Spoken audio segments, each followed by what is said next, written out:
Well, joining me to discuss Nigeria's dilemma of oil theft is Zakka, oil and gas expert. Well, thank you for joining us on the news. Now, I'll just ask the question on the mind of every Nigerian: who are these oil thieves, and why have they not been apprehended by relevant authorities? First of all, theft is demeaning to an individual. Theft is demeaning to a nation.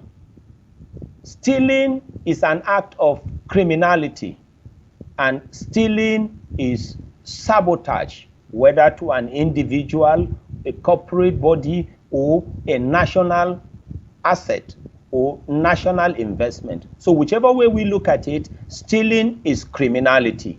So this act of theft, like we've always been talking, especially in the context of Nigeria, couldn't have been theft or couldn't have been stealing by the ordinary Nigerians, because you are talking about a country losing about 200,000 barrels of crude oil per day.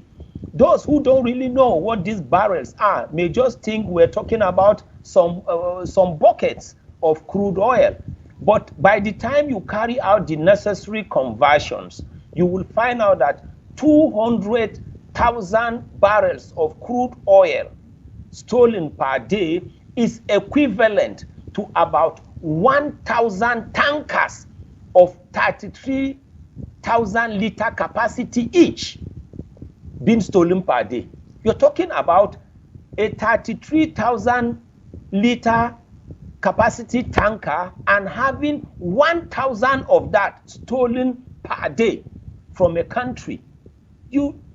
From that analysis and the volume, it is very clear that it is a well-crafted and a well-syndicated criminality that is beyond the ordinary citizens. So to that extent, that level of sabotage will cripple any individual investment. It will cripple any corporate body's investment. It will even cripple national investment. And to that extent, such criminals should be chased in national interest to their burrows and be fished out and be dealt with.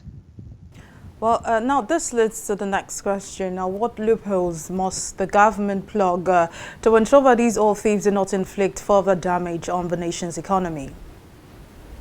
Already they have inflicted the damages, because as I'm speaking to you right now, Nigeria cannot meet up with her daily production quota allocation by OPEC, that is Organization of Petroleum Exporting Countries.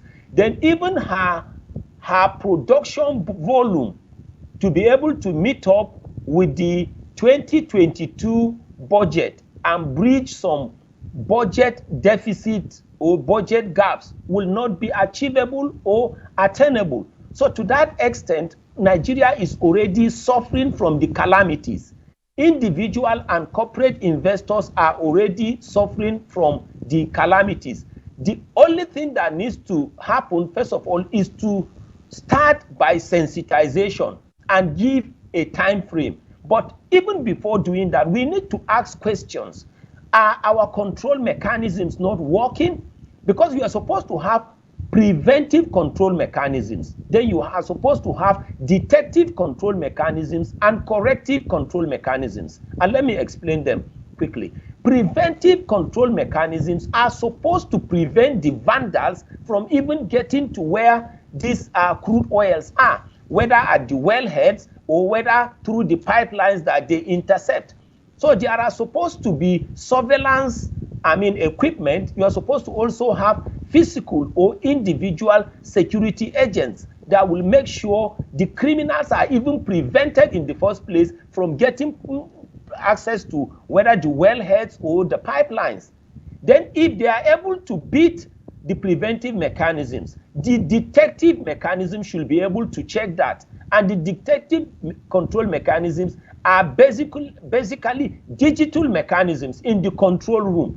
Because when you break through an oil or crude oil or gas pipeline, there is supposed to be what we call pressure drop. And that pressure drop is supposed to be detected by sensors in the control room. So that mechanism is supposed to work. But even if they succeed and they cause harm and calamities by damaging the pipelines, the corrective control mechanism simply means there should be practitioners in place that will quickly move into action and arrest the situation. So to a given extent, these mechanisms have been failing. But let there be stern warning such that once these criminals are caught, they should be dealt with in national interest and according to the Constitution of the Federal Republic of Nigeria. Well, Zakka, oil and gas expert, thank you for joining us on the news and for your contribution.